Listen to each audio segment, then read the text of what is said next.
आजच्या या कार्यक्रमाचे अध्यक्ष शरदरावजी भुजबळ, सुभाषराव यांचे देशाच्या लोकसभेमध्ये समर्थपणानं प्रतिनिधित्व करतात ते खासदार डॉक्टर अमोलदादा कोल्हे, सचिन भाऊ आहेत, आपल्या सगळ्यांचे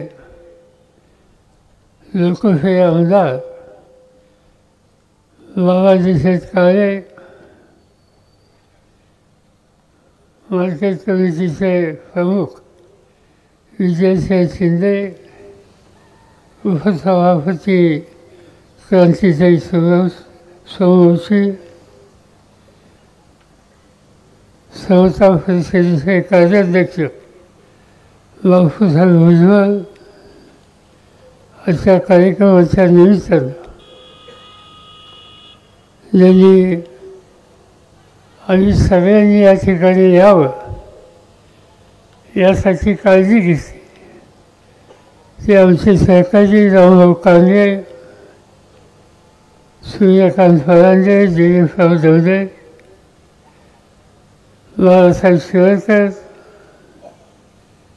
आपल्या मार्केट कमिटीचे चेअरमन विजयसिंह शिंदे, अन्य सगळे सहकारी, कृषी बाजार समितीचे माजी अध्यक्ष विनायक शेठ गोहरकर, व्यासपीठावरचे सगळे मान्यवर आणि उपस्थित बंधू भगिनींनो, आजचा हा कार्यक्रम एक प्रकारचा ऐतिहासिक कार्यक्रम आहे. ज्या व्यक्तिमत्वानं आपलं जीवन समाजाच्यासाठी दिलं, समाजामध्ये जागृती केली, चुकीच्या प्रवृत्तीच्या विरुद्ध संघर्ष करण्याची भूमिका घेतली आणि उभं आयुष्य हे समाजाच्या उपेक्षित घटकांच्यासाठी दिलं. अशा थोर महत्त्वाचं पतिपत्नीचं एक अतिशय देखणं स्मारक आज या ठिकाणी होतं आहे, याचा आनंद तुम्हाला मला सगळ्यांना आहे. महात्मा ज्योतिबा फुले, सावित्रीबाई फुले यांच्याबद्दल अनेक गोष्टी सांगता येतील आणि आत्ताच हवं भुजबळ साहेबांच्या भाषणामध्ये त्यापैकी अतिशय महत्त्वाच्या गोष्टी आत्ताच या ठिकाणी ऐकल्या. एक आग्रह ज्येष्ठ असं व्यक्तिमत्व, आधुनिकता, विज्ञान या सगळ्यांचा पुरस्कार हा महात्मा फुल्यांनी उभ्या आयुष्यात केला आणि शैक्षणिकदृष्ट्या समाज समृद्ध व्हायचा असेल तर शिक्षणाच्या दरवाजे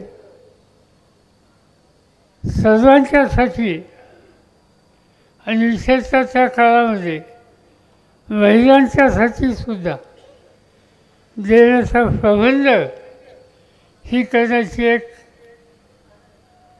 महत्त्वाची गरज होती आणि त्याची पूर्तता करण्याच्यासाठी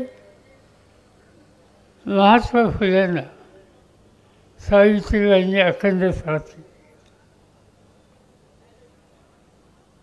अनेक त्यांच्या जीवनाचे पैलू हे सांगता येतील, पण त्याचा ओझरचा उल्लेख भुजबळ साहेबांनी केला. त्या माझ्यासारख्याच्या मनात सुद्धा एक प्रकारचा ठसा निर्माण केला. मुंबईमध्ये समुद्र किनाऱ्यावर जे गेटवे ऑफ इंडिया आहे तिथं ब्रिटिश राज्यकर्त्याचं स्वागत करण्याच्यासाठी ती वास्तू उभी केली आणि ब्रिटिश राज्यकर्ते भारताला भेट देण्याच्यासाठी तिथे आले. त्यांची रोज त्या ठिकाणी थांबली. त्यांच्या स्वागताच्या साठी त्या काळाचे शासनाचे सगळे महत्त्वाचे घटक आणि त्याच वेळेला एका कोपऱ्यामध्ये वंदासू आणलेला, डोक्यात बंदी घातलेला, हातामध्ये कागद घेऊन उभं राहिलेलं व्यक्तिमत्व. राज्यकर्ते जसे उतरले ओळखीतून आणि निघाले त्यावेळेस साहजिकच पोलिसांनी त्यांच्यासाठी रस्ता मोकळा केला आणि त्या कागद हातात घेऊन उभ्या राहणाऱ्या व्यक्तीला बाजूला करायचा प्रयत्न केला. राज्यकर्त्यांच्या लक्षात आलं. त्यांनी सांगितलं थांबला, हे काहीतरी वेगळं व्यक्तित्व दिसत आहे. त्यांच्या हातात काही कागद आहे, कदाचित निवेदन असते आणि त्याचा स्वीकार करावा. त्याचा स्वीकार राज्यकर्त्यांनी केला. काय होतं त्या कागदात? पुणे विभागामध्ये दुष्काळाचं साम्राज्य होतं.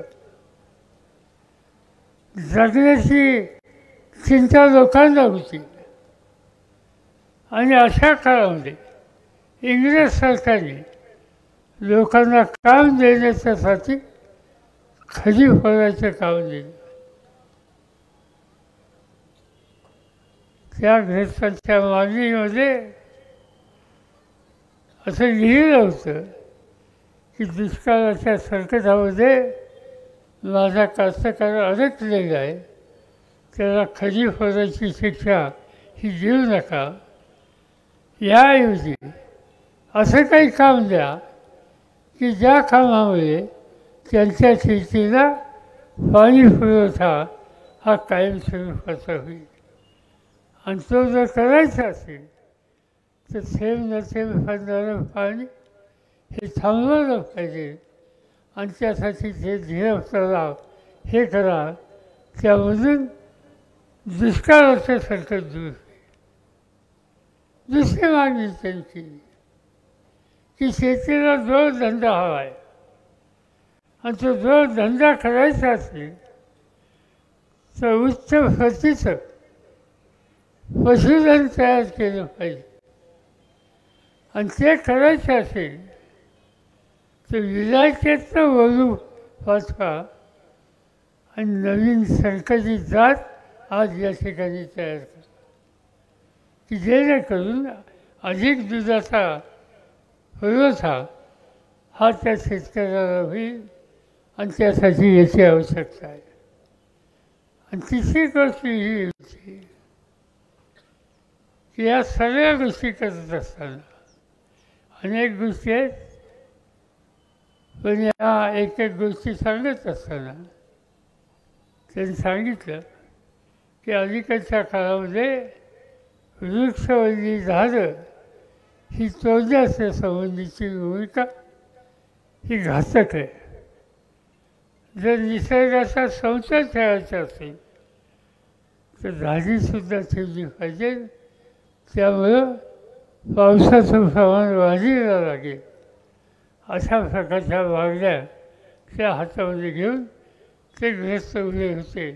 ते दुसरे तिसरे कोणी नव्हते, महत्त्वाची सेवा होती. हे सांगतात काय याच्यातून? माझ्या मते विज्ञानाचा पुरस्कार त्या काळामध्ये त्यांनी केला. संकलित धान्य, संकलित बियाणं, संकलित पशुधन, याचा अर्थ काय? याचा अर्थ आधुनिकता, याचा अर्थ विज्ञानाचा पुरस्कार आणि हा विचार ज्योतिबा फुल्यांनी त्या काळात केला. आज अनेक गोष्टी त्यांच्याबद्दलच्या सांगता येतील. शिक्षणाच्या संबंधीचं प्रचंड काम त्यांनी केलं. सावित्रीबाईंनी त्यांना साथ केली. उद्योग व्यवसाय याचंही महत्त्व होतं. त्याचा उल्लेख मगाशी भुजबळ साहेबांनी केला की महात्मा ज्योतिबा फुलेंचा शेजी म्हणायचे घरामध्ये सुद्धा. त्यांनी एक कंपनी काढली, पुन्हा कन्स्ट्रक्शन कंपनी, बांधकामाची कामं घेतली. पुण्याच्या जवळचा खडकवासला या धरणाच्या पायाचं काम महात्मा ज्योतिबा फुल्यांच्या या कंपनीने केलं. जुना पुणे आणि सातारचा जो रस्ता आहे आणि कात्रजच्या घाटामध्ये जो बोगदा आहे, त्या बोगद्याचं कामसुद्धा काही प्रमाणात महात्मा ज्योतिबा फुल्यांच्या कंपनीने केलं. एक विलक्षण व्यक्तिमत्व होतं आणि ते विलक्षण व्यक्तिमत्व आजच्या काळामध्ये सुद्धा समाजाला एक प्रकारची दूरदृष्टी दाखवतं. आणि मला विशेषतः मी उत्तर हिंदुस्थानात जातो त्यावेळेला एका गोष्टीचं अभिमान वाटतो की महात्मा ज्योतिबा फुल्यांचं नाव महाराष्ट्रामध्ये घराघरात आहे. पण त्याही बरोबर तुम्ही उत्तर प्रदेशमध्ये जा, तुम्ही बिहारमध्ये जा, महात्मा ज्योतिबा फुल्यांचं पुतळे त्यांचं नाव त्या ठिकाणी प्रत्येक ठिकाणी पाहायला मिळेल. मायावतीच्या हातामध्ये देशाची सूत्र, राज्याची सूत्र होती. एका जिल्ह्याचं नाव फुले जिल्हा म्हणून करून टाकलं. आज उत्तर प्रदेशमध्ये महात्मा ज्योतिबा फुल्यांच्या नावाने, शाहू महाराजांच्या नावाने जिल्ह्याची नावं आहेत. हे कर्तृत्व, ही दृष्टी या नेतृत्वाने दाखवली. त्यामुळं आज देश पातळीवर त्याची नोंद ही घेतली गेलेली आहे. आणि म्हणून शेतकऱ्याच्या संबंधी अतिशय आस्था असेल, स्त्रीचा सन्मानाची भूमिका घेणार, सामान्य माणसाचा विचार अखंड जपणारा, स्वच्छतेवरती असोत, अन्य राज्यकर्ते असोत, की ज्यांनी एक आदर्श समाजाच्या समोर ठेवला, त्या व्यक्तिमत्वाची समाधी शोधून काढणं, त्यांच्या फवारणी करणं आणि नव्या पिढीला या प्रकारचा आदर्श त्यांच्यापर्यंत पोचवणं ही अत्यंत मोलाची कामगिरी ही महात्मा ज्योतिबा फुलेंनी केली, सावित्रीबाईंनी केली. आणि म्हणून मला आनंद आहे की या ठिकाणी उभयतांचा पुतळा, अतिशय देखणा पुतळा कृषी बाजार समितीने आणि या पुतळा समितीने तुम्हा सगळ्यांच्या मदतीने आज उभा या ठिकाणी केला आहे. माझी खात्री आहे, मला ठाऊक आहे की या ठिकाणी आज चाकणला व्यवहार होत आहे, शेतीमालाचा व्यवहार होत आहे, इथं कांद्याची बाजारपेठ होती आहे. शेजारी केंद्र सरकारच्या कृषी खात्याचं कांदा लसूण यावर संशोधन करणारी संस्था आहे. या अनेक गोष्टी या ठिकाणी चांगल्या आहेत. पण आज सगळ्या जगामध्ये कांदा निर्यात करण्याच्या संबंधीची कामगिरी ज्या भागाचा हा कष्टकरी शेतकरी करतो, त्या शेतकऱ्याचं दुखणं हे उभं आयुष्य महात्मा ज्योतिबा फुल्यांनी मांडलं.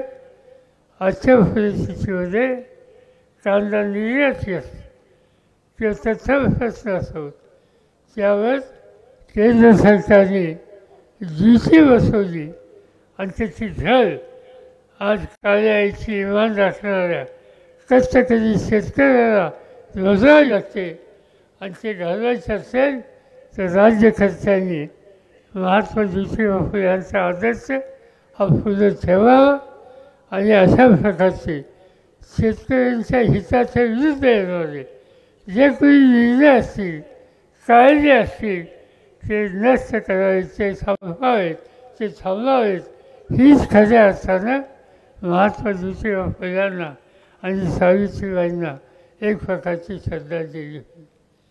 मी काय अधिक बोलून वेळ घेऊ इच्छित नाही. अनेक तासापासून या ठिकाणी थांबणार. मला आनंद आहे की ॲडव्होकेट सुजय शिंदे त्यांचे सगळे सहकारी आणि या पुतळ्यासाठी हातभार राहणारे या भागातले कष्टकरी शेतकरी या सगळ्यांच्या सामूहिक प्रयत्नानं हे अतिशय सुंदर शिल्प आज या ठिकाणी उभं राहिलं. हे त्या ठिकाणी येणाऱ्या प्रत्येक व्यक्तीला प्रेरणा देईल.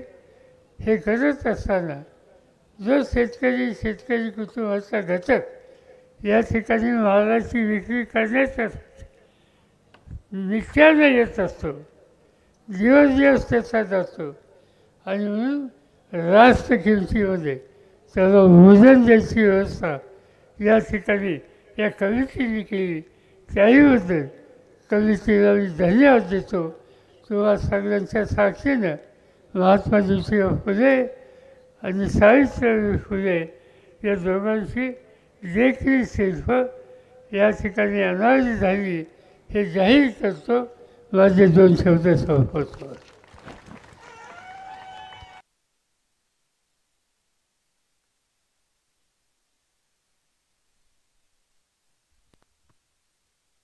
हॅलो.